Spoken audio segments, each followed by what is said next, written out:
হবে, তারপরে শান্তাও থাকে না। তাহলে কি লাভ একা, একা বসে, বসে হেটা কন। মাফিয়া।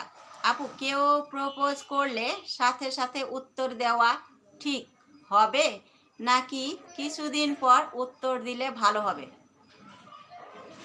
মোটেও সাথে, সাথে কোনো কিছুই করবা না।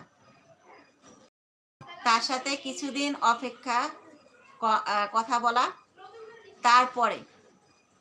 কারণ ভেবে চিন্তে একটা মেয়ের ডিসিশন নেওয়াটা বেটার হবে। কিছুদিন ভেবে, তাহলে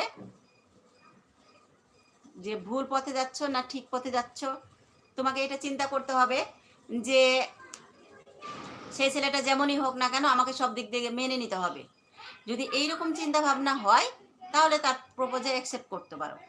আর যদি চিন্তা ভাবনা করো যে হ্যাঁ এখন হয়তো বড় লোক আছে তো আমি মেনে নেই, আবার পরে দেখলা কিছুদিন পর দেখলা যে তার আসল কথা যে সে গরিব।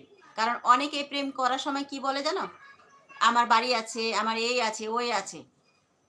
তো সেই জন্য অবশ্যই একটা মেয়ের জন্য হোক আর ছেলের জন্য হোক, অপেক্ষা করে কিছুদিন দেখে তারপরে সব কিছু মেনে নিয়ে অ্যাকসেপ্ট করা যে আমি যতই যাই হোক, ছেলেটা গরিব হোক আর যাই হোক, ছেলেটা একদিক দিয়ে ভালো, ব্যবহার ভালো। আর যাকে নিয়ে থাকবো সারা জীবন, তার ব্যবহারটা হলো আসল। খাওন তো